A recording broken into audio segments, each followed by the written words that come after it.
ओम शक्ति नमः। प्यारे भक्तों, आज आप सभी श्रवण करेंगे गुरुवार बृहस्पति देव की व्रत कथा। प्यारे भक्तों, कहते हैं कि जो भी व्यक्ति, जो भी बहनें श्रद्धा भाव से गुरुवार को व्रत रखती है और भगवान विष्णु जी की पूजा करती है और गुरुवार की व्रत कथा को कहती या फिर सुनती है, भगवान विष्णु अपनी सभी भक्तों की गरीबी और कष्टों को दूर कर देते हैं। जीवन में सुख समृद्धि के लिए गुरुवार के दिन आप भी गुरुवार की व्रत कथा को अवश्य सुनिएगा। हे विष्णु भगवान, हे माता लक्ष्मी, हे बृहस्पति देव भगवान, आपकी इस पावन कथा को कहने वाले और श्रद्धा प्रेम से सुनने वाले भक्तों पर और भक्तों के पूरे परिवार पर अपनी कृपा दृष्टि सदा सर्वदा बनाए रखना। प्रेम से बोलिए लक्ष्मीपति विष्णु भगवान जी की जय, बृहस्पति देव की जय। आइए प्यारे भक्तों, अपने और अपने पूरे परिवार की मंगल कामना को करते हुए इस पावन कथा का रसपान करते हैं। जय श्री हरि। प्राचीन काल में एक ब्राह्मण रहता था। वह बहुत निर्धन था। उसके कोई संतान नहीं थी। उसकी स्त्री बहुत मलिनता के साथ रहती थी। वह स्नान न करती। इससे ब्राह्मण देवता बड़े दुखी थे। बेचारे बहुत कुछ कहते थे, किंतु उसका कुछ परिणाम न निकला। भगवान की कृपा से ब्राह्मण की स्त्री के कन्या रूपी रत्न पैदा हुआ। कन्या बड़ी होने पर प्रता स्नान करके विष्णु भगवान का जाप हुआ। बृहस्पतिवार का व्रत करने लगी। अपने पूजन पाठ को समाप्त करके विद्यालय जाती तो अपनी मुट्ठी में जौ भर के ले जाती और पाठशाला के मार्ग में डालती जाती। जब ये जौ स्वर्ण के हो जाते, लौटते समय उनको बीनकर अपने घर ले आती थी। एक दिन वह बालिका सूप में उस सोने की जौ को फटक कर साफ कर रही थी कि उसके माता ने देख लिया और कहा, हे बेटी, सोने की जौ के लिए सोने का सूप होना चाहिए। दूसरे दिन बृहस्पतिवार था। इस कन्या ने व्रत रखा और बृहस्पति देव से प्रार्थना करके कहा, मैंने आपकी पूजा सच्चे मन से की हो तो मेरे लिए सोने की सूप दे दो। बृहस्पति देव ने उसकी प्रार्थना स्वीकार कर लिए। रोजाना की तरह वह कन्या जौ फैलाती हुई जाने लगी। जब लौटकर जौ बीन रही थी तो बृहस्पति देव की कृपा से सोने का सूप मिला। उसे वह घर ले आई और उसमें जौ साफ करने लगी, परंतु उसकी माँ का वही ढंग रहा। एक दिन की बात है कि वह कन्या सोने के सूप में जौ साफ कर रही थी। उस समय उस शहर का राजपुत्र वहां से होकर निकला। इस कन्या के रूप और कार्य को देखकर मोहित हो गया तथा अपने घर आकर भोजन तथा जल त्याग कर उदास होकर लेट गया।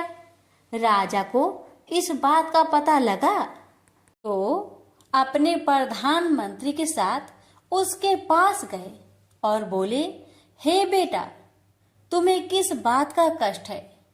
किसी ने अपमान किया है अथवा और कोई कारण हो सो कहो, मैं वही कार्य करूंगा जिससे तुम्हें प्रसन्नता हो।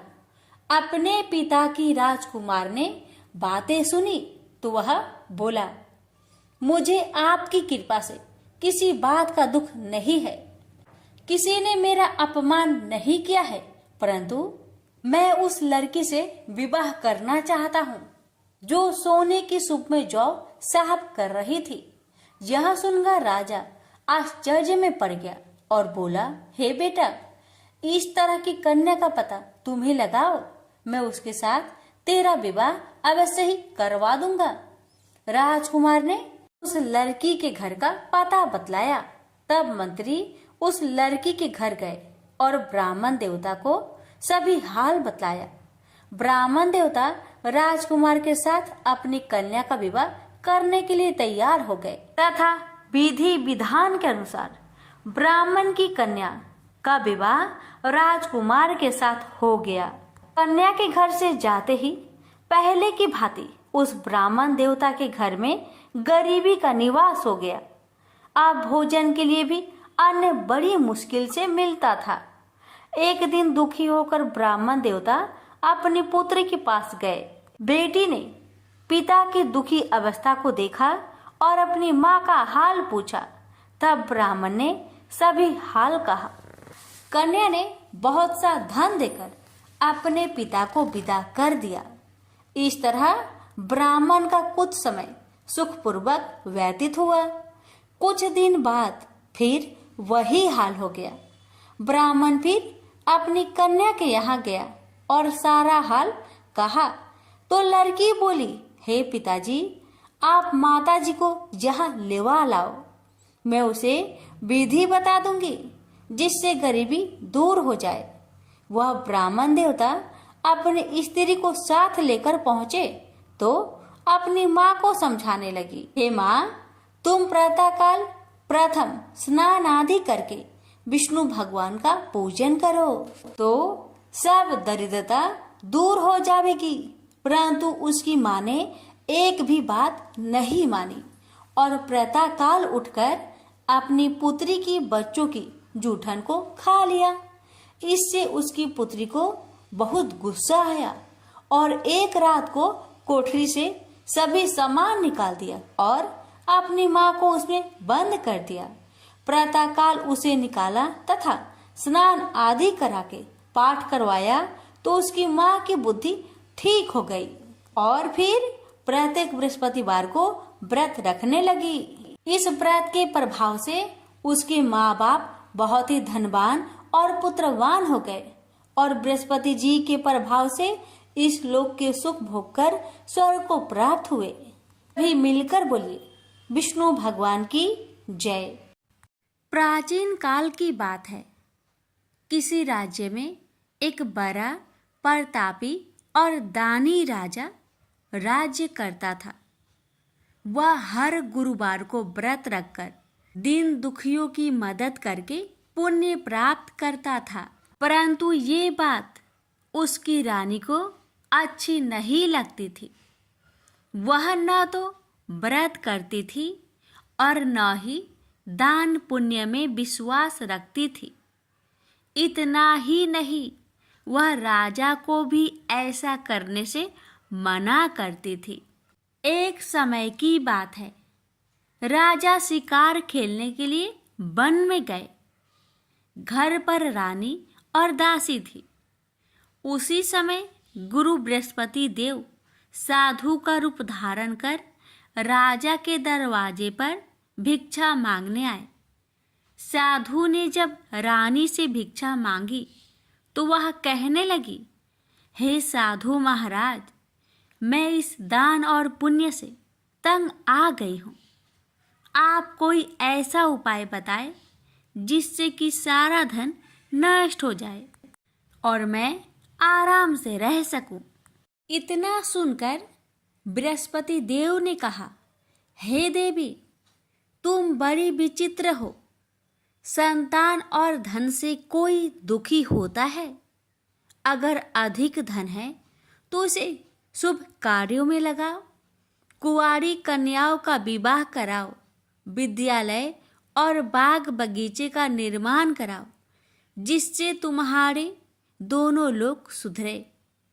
परंतु साधु की इन बातों से रानी को खुशी नहीं हुई।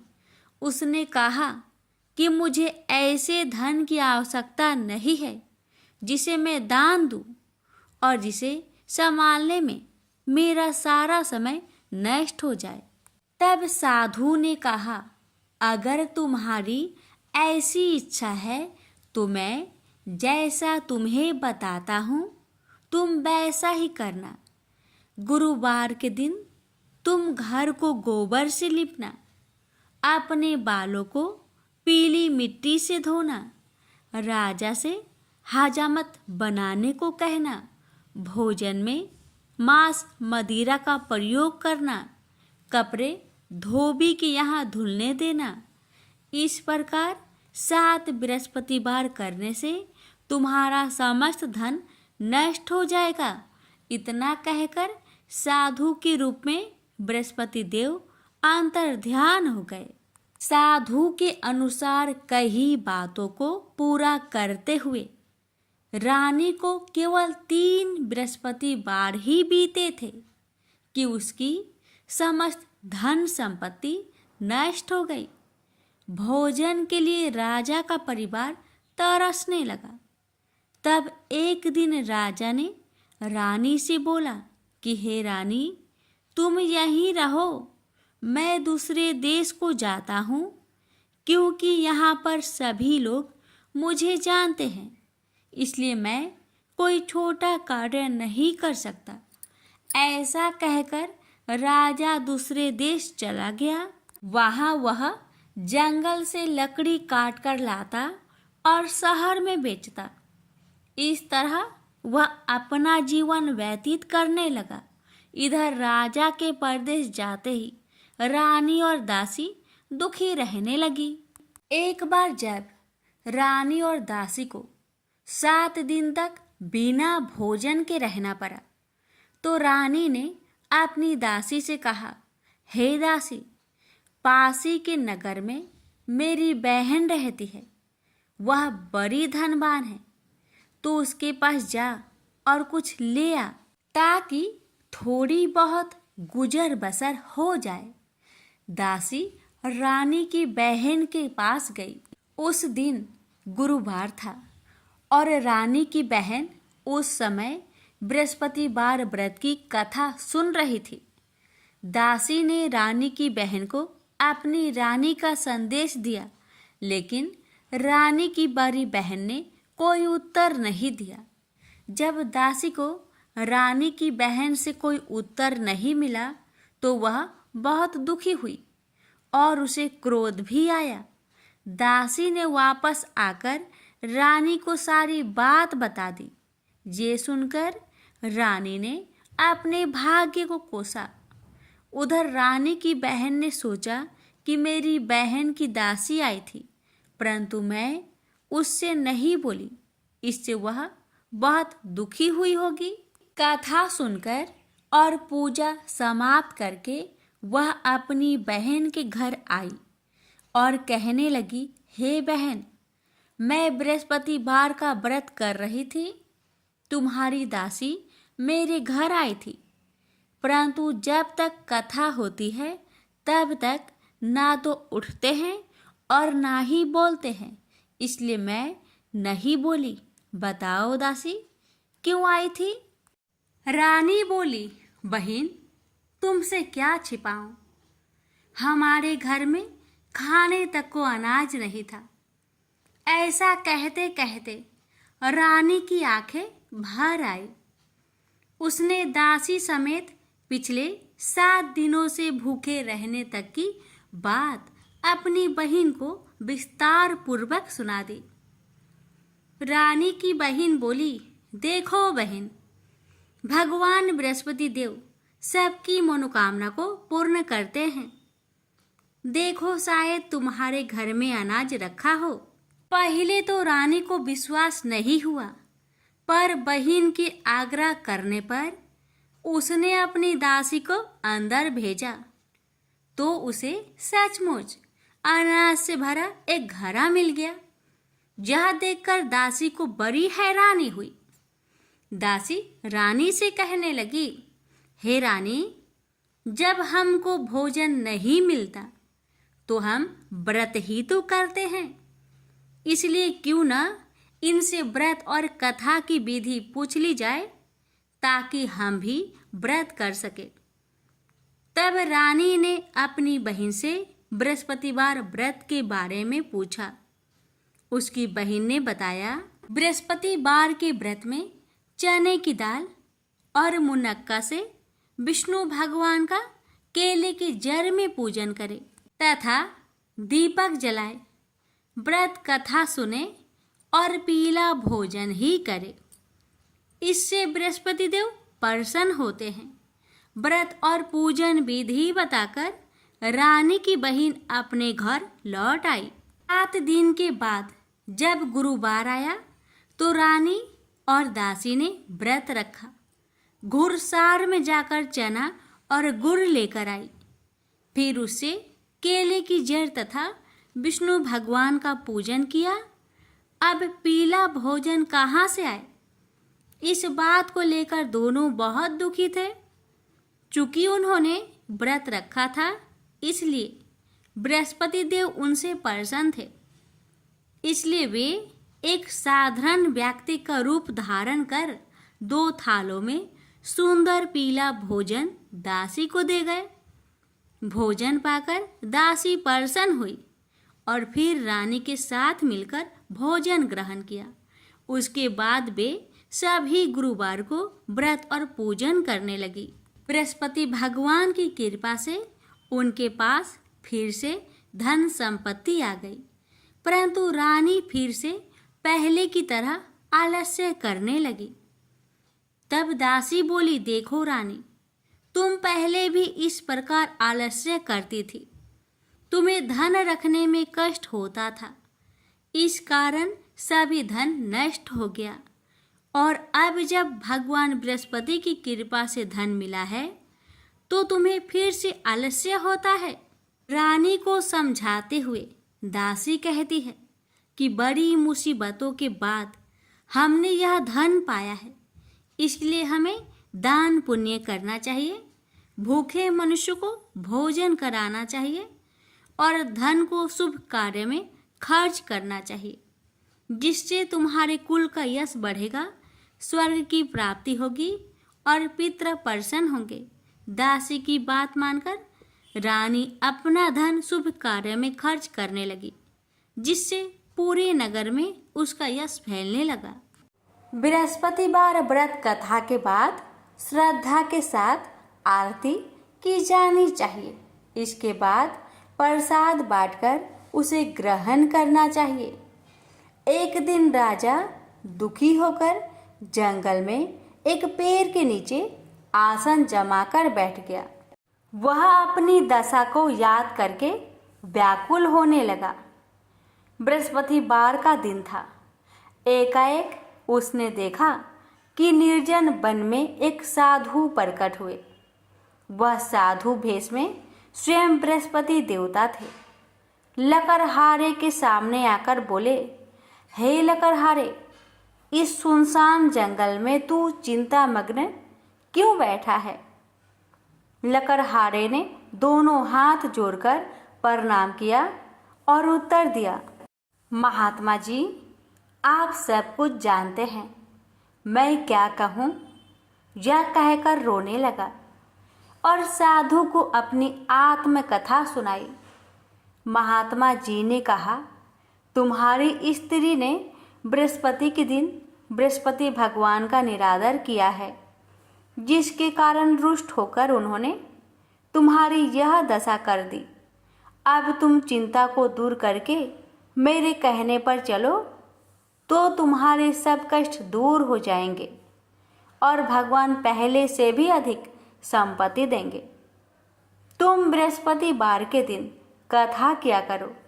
2 पैसे के चने मुनक्का लाकर उसका प्रसाद बनाओ और शुद्ध जल से लोटे में शक्कर मिलाकर अमृत तैयार करो।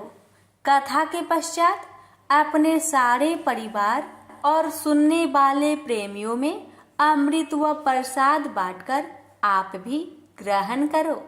ऐसा करने से भगवान तुम्हारी सब मनोकामनाएं पूरी करेंगे। साधु के ऐसे वचन सुनकर लकड़हारा बोला, हे प्रभु, मुझे लकड़ी बेचकर इतना पैसा नहीं मिलता जिससे भोजन के उपरांत कुछ बचा सकूं। मैंने रात्रि में अपने स्त्री को व्याकुल देखा है और मेरे पास कुछ भी नहीं जिससे मैं उसकी खबर मंगा सकूं। साधु ने कहा, हे लकड़हारे, तुम किसी बात की चिंता मत करो। बृहस्पति के दिन तुम रोजाना की तरह लकड़ियां लेकर शहर को जाओ। तुम्हारे रोज से दुगुना धन प्राप्त होगा, जिससे तुम भली भांति भोजन कर लोगे तथा बृहस्पति देव की पूजा का सामान भी आ जाएगा। इतना कहकर साधु अंतर्ध्यान हो गए। धीरे धीरे समय व्यतीत होने पर फिर वही बृहस्पतिवार का दिन आया। लकड़हारा जंगल से लकड़ी काटकर किसी शहर में बेचने गया। उसे उस दिन और दिन से अधिक पैसा मिला। राजा ने चना गुड़ आदि लाकर गुरुवार का व्रत किया। उस दिन से उसके सभी कलेश दूर हुए। परंतु जब दोबारा गुरुवार का दिन आया तो बृहस्पतिवार का व्रत करना भूल गया। इस कारण बृहस्पति भगवान नाराज हो गए। उस दिन उस नगर के राजा ने विशाल यज्ञ का आयोजन किया तथा शहर में यह घोषणा करा दी कि कोई भी मनुष्य अपने घर में भोजन न बनावे, न आग जलावे। समस्त जनता मेरे यहाँ भोजन करने आवे। इस आज्ञा को जो न मानेगा उसे फांसी की सजा दी जाएगी। इस तरह की घोषणा संपूर्ण नगर में करवा दी गई। राजा की आज्ञा अनुसार शहर के सभी लोग भोजन करने गए, लेकिन लकड़हारा कुछ देर से पहुंचा, इसलिए राजा उसको अपने साथ घर लिवा ले गए और ले जाकर भोजन करा रहे थे तो रानी की दृष्टि उस खूंटी पर पड़ी जिस पर उसका हार लटका हुआ था। वह वहां पर दिखाई नहीं दिया। रानी ने निश्चय किया कि मेरा हार इस मनुष्य ने चुरा लिया है। उसी समय सिपाहियों को बुलवाकर उसको कारागार में डलवा दिया। जब लकड़हारा कारागार में पड़ गया और बहुत दुखी होकर विचार करने लगा कि ना जाने कौन से पूर्व जन्म के कर्म से मुझे यह दुख प्राप्त हुआ है, और उसी साधु को याद करने लगा जो कि जंगल में मिला था। उसी समय तत्काल बृहस्पति देव साधु के रूप में प्रकट हुए और उसकी दशा को देखकर कहने लगे, अरे मूर्ख, तूने बृहस्पति देव की कथा नहीं करी, इस कारण तुझे दुख प्राप्त हुआ है।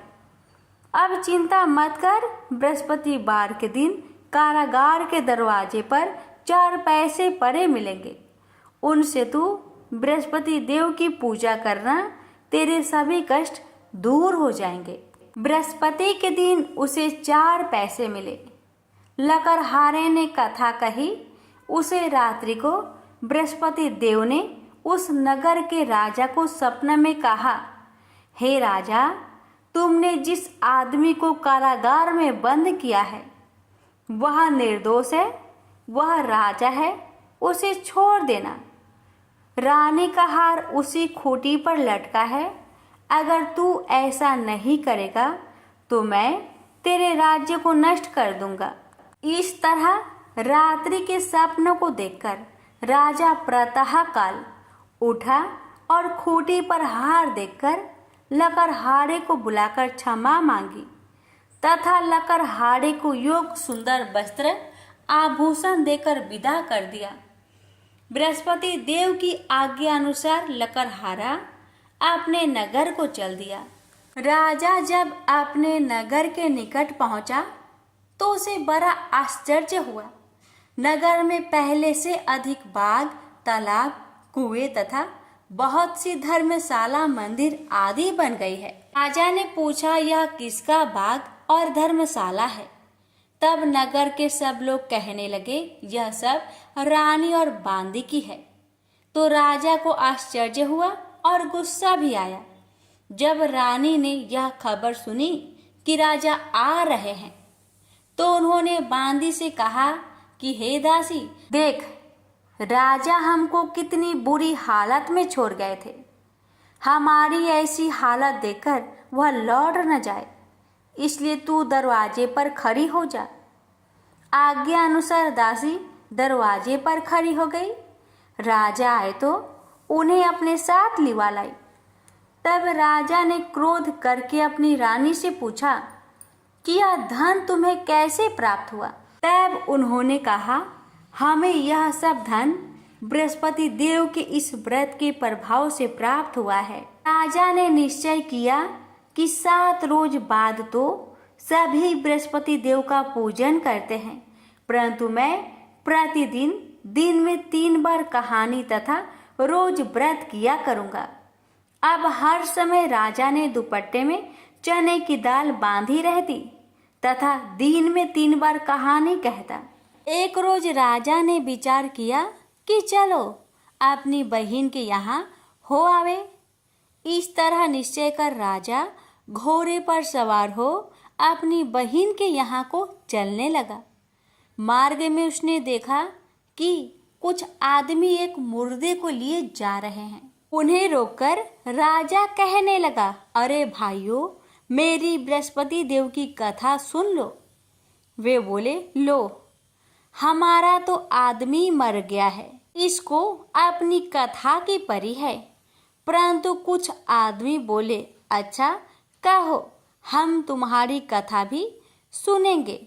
राजा ने दाल निकाली और जब कथा आधी हुई थी कि मुर्दा हिलने लग गया, और जब कथा समाप्त हो गई तो राम राम करके मनुष्य उठकर खड़ा हो गया। आगे मार्ग में उसे एक किसान खेत में हल चलाता मिला। राजा ने उसे देख और उससे बोले, अरे भैया, तुम मेरी बृहस्पति बार की कथा सुन लो। किसान बोला, जब तक मैं तेरी कथा सुनूंगा तब तक 4 हरैया जोत लूंगा। जा अपनी कथा किसी और को सुनाना। इस तरह राजा आगे चलने लगा। राजा के हंसते ही बैल पछाड़ खाकर गिर गए तथा किसान के पेट में बड़ी जोर का दर्द होने लगा। उस समय उसकी माँ रोटी लेकर आई। उसने जब यह देखा तो अपने पुत्र से सब हाल पूछा और बेटे ने भी सभी हाल कह दिया। तो बुढ़िया दौड़ी दौड़ी उस घोड़ सवार के पास गई और उससे बोली कि मैं तेरी कथा सुनूंगी, तू अपनी कथा मेरे खेत पर चलकर ही कहना। राजा ने बुढ़िया के खेत पर जाकर कथा कही। इसके सुनते ही वह बैल उठ खड़ा हुई तथा किसान के पेट का दर्द भी बंद हो गया। राजा अपनी बहन के घर पहुंचा। बहन ने भाई की खूब मेहमानी की। दूसरे रोज प्रातःकाल राजा जागा तो वह देखने लगा कि सब लोग भोजन कर रहे हैं। राजा ने अपनी बहन से कहा, ऐसा कोई मनुष्य है जिसने भोजन नहीं किया हो? मेरी बृहस्पतिवार की कथा सुन ले। बहन बोली, हे भैया, यह देश ऐसा ही है कि पहले यहाँ लोग भोजन करते हैं, बाद में अन्य काम करते हैं। अगर कोई पड़ोस में हो तो देख आऊं। वह ऐसा कहकर देखने चली गई, परंतु उसे कोई ऐसा व्यक्ति नहीं मिला जिसने भोजन न किया हो। अतः वह एक कुम्हार के घर गई जिसका लड़का बीमार था। उसे मालूम हुआ कि उनके यहाँ 3 रोज से किसी ने भोजन नहीं किया है। रानी ने अपने भाई की कथा सुनने के लिए कुम्हार से कहा। वह तैयार हो गया। राजा ने जाकर बृहस्पतिवार की कथा कही, जिसको सुनकर उसका लड़का ठीक हो गया। अब तो राजा की प्रशंसा होने लगी। एक रोज राजा ने अपनी बहन से कहा कि हे बहन, हम अपने घर को जाएंगे, तुम भी तैयार हो जाओ। राजा की बहन ने अपनी सास से कहा।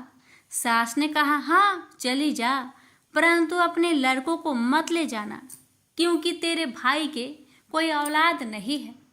बहन ने अपने भैया से कहा, हे भैया, मैं तो चलूंगी पर कोई बालक नहीं जाएगा। राजा बोला, जब कोई बालक नहीं चलेगा तब तुम ही क्या करोगी? बड़े दुखी मन से राजा अपने नगर को लौट आया। राजा ने अपनी रानी से कहा, हम निरवंशी है, हमारा मुंह देखने का धर्म नहीं है और कुछ भोजन आदि नहीं किया। रानी बोली, हे प्रभु, बृहस्पति देव ने हमें सब कुछ दिया है, वह हमें औलाद अवश्य देंगे।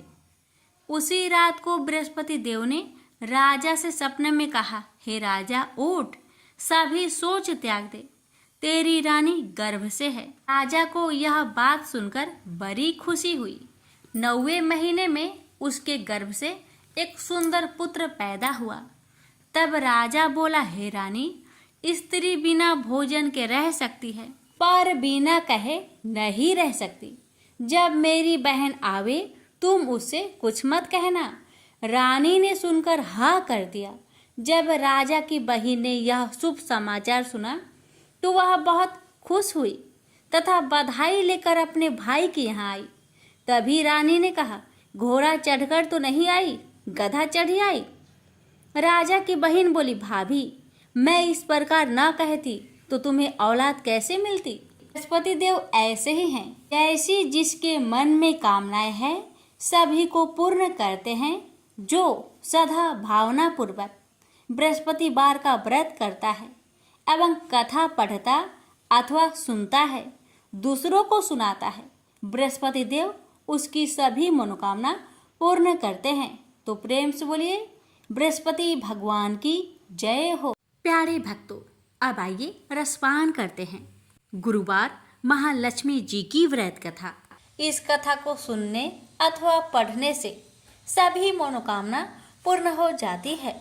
भारतवर्ष के सौराष्ट्र देश में द्वापर युग की यह कहानी हुई है। सौराष्ट्र में उस समय भद्रश्रवा नाम के राजा थे। वे बड़े पराक्रमी राजा थे। 4 वेद, 6 शास्त्र, 18 पुराणों का उन्हें ज्ञान था।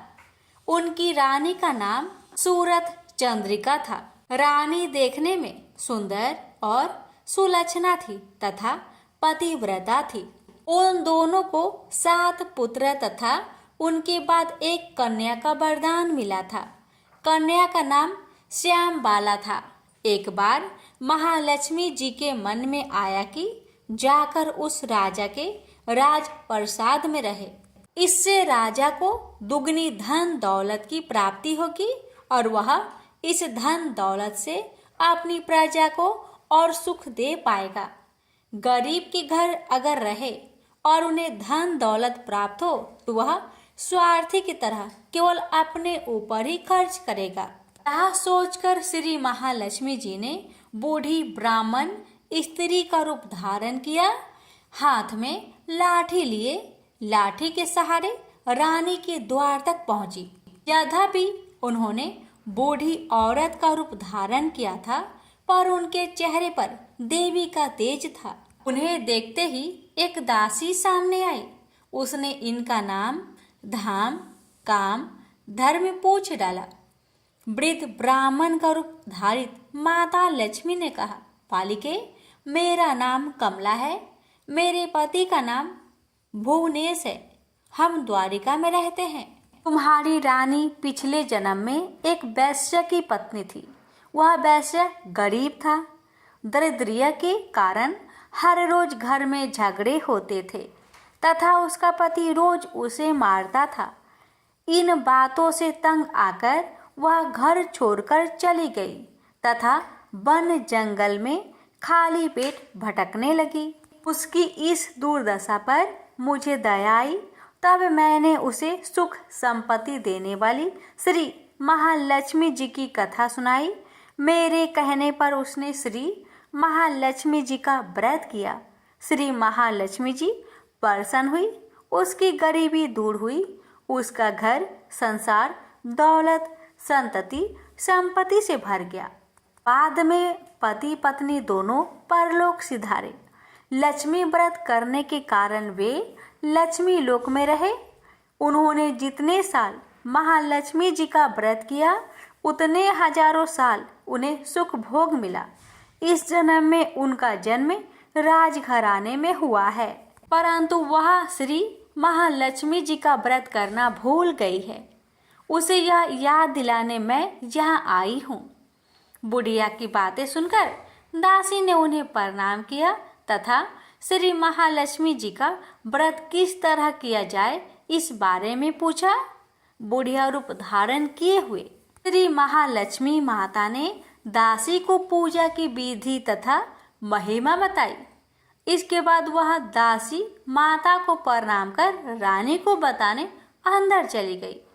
राज वैभव में रहते हुए रानी को अपने ऐश्वर्य का बहुत घमंड हुआ था। संपत्ति तथा अधिकार के वजह से वह उन्मत्त हो गई थी। दासी द्वारा बताई गई बुढ़िया की बातें सुनकर वह आग बबूला हो गई और राजद्वार पर आकर बुढ़िया रूपी श्री महालक्ष्मी पर बरस पड़ी। उसे यह मालूम नहीं था कि श्री महालक्ष्मी माता बुढ़िया का रूप धारण किए द्वार तक आई हैं, परंतु रानी का इस कदर रूख बर्ताव तथा अपना अनादर देखकर माता ने वहां ठहरना ठीक ना समझा। वे वहां से चल पड़ी। राह में उन्हें राजकुमारी श्यामबाला मिली। उन्होंने श्यामबाला को सारी बात बताई। श्यामबाला ने अपनी ओर से श्री महालक्ष्मी माता से क्षमा मांगी। माता को उस पर दया आई। उन्होंने श्यामबाला को श्री महालक्ष्मी व्रत के बारे में बताया। उस दिन अगहन यानी मार्गशीर्ष माह का पहला गुरुवार था। श्यामबाला ने परम श्रद्धा से श्री महालक्ष्मी जी का व्रत रखा। फलस्वरूप राजा सिद्धेश्वर के सुपुत्र मालाधर से उसका विवाह हुआ। वह धन दौलत ऐश्वर्य वैभव से मालामाल हो गई। पति के साथ ससुराल में आनंद से दिन बिताने लगी। इधर श्री महालक्ष्मी का रानी पर प्रकोप हुआ। फलस्वरूप राजा भद्रसर्वा का राज्य एवं राज कारोबार नष्ट हो गया, जहाँ तक कि खाने की लाले पड़ गए। ऐसी हालात में एक दिन रानी ने राजा से निवेदन किया, हमारा दामाद इतना बड़ा राजा है, धनवान है, ऐश्वर्यशाली है, क्यों ना उसके पास जाए, अपना हाल उसे बताए, वह जरूर हमारी मदद करेगा। इस बात पर राजा भद्रसर्वा दामाद के पास रवाना हुए। राज्य में पहुंचकर एक तालाब के किनारे थोड़ी देर विश्राम लेने के लिए ठहरे। तालाब से पानी पीने आते जाते दासियों ने उन्हें देखा। उन्होंने विनम्रता से उनकी पूछताछ की। जब उन्हें यह मालूम हुआ कि वे रानी श्यामबाला के पिता है, तो दौड़ते हुए जाकर उन्होंने रानी को सारी बात बताई। रानी ने दासी के हाथ राज परिधान भेजकर बड़े ठाठ से उनका स्वागत किया तथा आदर सत्कार किया, खान पान करवाया। जब वे लौटने लगे तो सोने की मोहरों से भरा घड़ा दिया। राजा भद्रसर्वा जब वापस लौटे तो उन्हें देखकर रानी सूरत चंद्रिका खुश हुई। उन्होंने सोने की मोहर से भरे घड़े का मुख खोला, पर हाय भगवान, घड़े में धन के बदले कोयले मिले। ये सब श्री महालक्ष्मी जी के प्रकोप से हुआ। इस प्रकार दुर्दशा में और कई दिन बीत गए। इस बार रानी स्वयं अपनी कन्या के पास गई। वह दिन अगहन माह का अंतिम गुरुवार था। श्यामबाला ने श्री महालक्ष्मी का व्रत किया, पूजा की, अपनी माता से भी व्रत करवाया। इसके बाद रानी अपने घर आई। श्री महालक्ष्मी का व्रत रखने पर उसे फिर से अपना राजपाट, धन दौलत, ऐश्वर्य प्राप्त हुआ। वह फिर से सुख शांति आनंदमय जीवन बिताने लगी। कुछ दिनों बाद राजकन्या श्यामबाला अपने पिता के घर आई। उसे अपने घर देखकर सूरत चंद्रिका को पुरानी बातें याद आई। यही कि श्यामबाला ने अपने पिता को घड़ा भर कोयला दिया था और उसने तो कुछ भी नहीं दिया था। इसी कारण श्यामबाला को पिता के घर आने पर उसका कोई आदर आतिथ्य नहीं हुआ, बल्कि अनादर हुआ। पर उसने इस बात का बुरा नहीं माना। अपने घर लौटते समय उसने पिता के घर से थोड़ा नमक ले लिया। अपने घर लौटने पर उसके पति ने पूछा, अपने मायके से क्या लाई हो? इस पर उसने जवाब दिया, वहाँ का सार लाई हूँ। पति ने पूछा, इसका मतलब क्या हुआ? श्यामबाला ने कहा, थोड़ी धीरज रखे, सब मालूम हो जाएगा। उस दिन श्यामबाला ने सारा भोजन नमक बिना डाले ही बनाया और परोसा। पति ने खाना चखा, सारा खाना नमक बिना था, इसलिए स्वाद न आया। फिर श्याम बाला ने थाली में नमक डाला, इससे सारा भोजन स्वादिष्ट लगने लगा। तब श्याम बाला ने पति से कहा, यही है वह मायके से लाया हुआ सार। पति को उसकी बात सही लगी। फिर वह दोनों हंसी मजाक करते हुए भोजन करने लगे। कहा गया है कि इस तरह जो कोई श्रद्धा भाव से श्री महालक्ष्मी जी का पूजा करे, उसे माता की कृपा प्राप्त होती है, सुख संपत्ति शांति प्राप्त होती है, सभी मनोकामनाएं पूरी होती है। परंतु यह सब प्राप्त होने पर माता की पूजा को भूलना नहीं चाहिए। हर गुरुवार को व्रत पाठ अवश्य करना चाहिए। इस तरह श्री महालक्ष्मी जी की महिमा भक्तों की मनोकामना पूरी करती है। प्रेम से बोलिए लक्ष्मी माता जी की जय। हे माँ, आपकी कथा कहने वाले पर, सुनने वाले पर, हुक्कार भरने वालों पर अपनी कृपा सदा सर्वदा बनाए रखना, घर में सुख शांति बनाए रखना, भक्तों की हर मनोकामना को पूर्ण करना। बोलिए महालक्ष्मी माता जी की जय। अब आइए प्यारे भक्तजनों, हम सुनते हैं आरती। पहले सुनेंगे माता लक्ष्मी जी की आरती और फिर सुनेंगे बृहस्पति देव की आरती। लक्ष्मी माता की आरती। ओम जय लक्ष्मी माता, मैया जय लक्ष्मी माता, तुमको निस दिन सेवते हरि विष्णु विधाता। ओम जय लक्ष्मी माता। उमा रमा ब्रह्मानी तुम ही जग माता, मैया तुम ही जग माता। सूर्य चंद्रमा ध्यावते, सूर्य चंद्रमा ध्यावते, नारद ऋषि गाता। ओम जय लक्ष्मी माता। दुर्गा रूप निरंजनी, सुख संपत्ति दाता, मैया सुख संपत्ति दाता। जो कोई तुमको ध्याता, रिद्धि सिद्धि धन पाता। ओम जय लक्ष्मी माता। तुम्हें पाताल निवासिनी, तुम्हें ही शुभदाता, मैया तुम्हें ही शुभदाता। कर में प्रभाव प्रकाशिनी, भवनिधि की त्राता। ओम जय लक्ष्मी माता। जिस घर में तुम रहती, सब सतगुण आता, मैया सब सतगुण आता। सब संभव हो जाता, मन नहीं घबराता।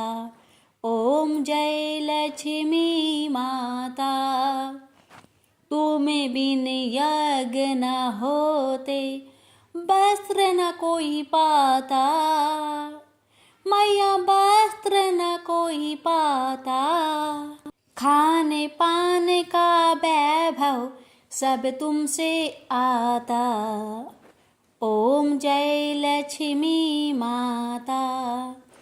शुभ गुण मंदिर सुंदर, क्षीरोदधि जाता, मैया क्षीरोदधि जाता। रत्न चतुर्दश तुम बिन कोई नहीं पाता। ओम जय लक्ष्मी माता। महालक्ष्मी जी की आरती जो कोई जन गाता, मैया जो कोई जन गाता। उरे आनंद समाता, पाप उतर जाता। ओम जय लक्ष्मी माता। ओम जय लक्ष्मी माता, मैया जय लक्ष्मी माता। तुमको निस दिन सेवते हरि विष्णु विधाता। ओम जय लक्ष्मी माता। सब बोलिए लक्ष्मी माता की जय, लक्ष्मी नारायण जी की जय। आरती पूरी होने के बाद तुलसी में आरती जरूर दिखाना चाहिए। इसके बाद घर के लोगों को आरती लेनी चाहिए।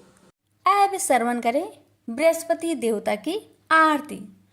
ओम जय बृहस्पति देवा, जय बृहस्पति देवा। छीने छीने भोगे लगाऊं कदली फल मेवा। ओम जय बृहस्पति देवा, तुम पूर्ण परमात्मा, तुम अंतर्यामी, जगत पिता जगदीश्वर, तुम सबके स्वामी। ओम जय बृहस्पति देवा, चरणामृत निज निर्मल, सब पातक हरता, सकल मनोरथ दायक, कृपा करो भरता। ओम जय बृहस्पति देवा, तन मन धन अर्पण कर, जो जन शरण परे, प्रभु पर कट तब होकर, आकर द्वार खरे। ओम जय बृहस्पति देवा, दीन दयाल दयानिधि, भक्तन हितकारी, पाप दोष सब हरता, भव बंधन हारी। ओम जय बृहस्पति देवा, सकल मनोरथ दायक, सब संचय तारो, विषय विकार मिटाओ, संतन सुखकारी। ओम जय बृहस्पति देवा, जो कोई आरती तेरी प्रेम सहित गावे, ज्येष्ठानंद बंद सो निश्चय पावे। ओम जय बृहस्पति देवा। प्रेम से बोलिए बृहस्पति देव की जय।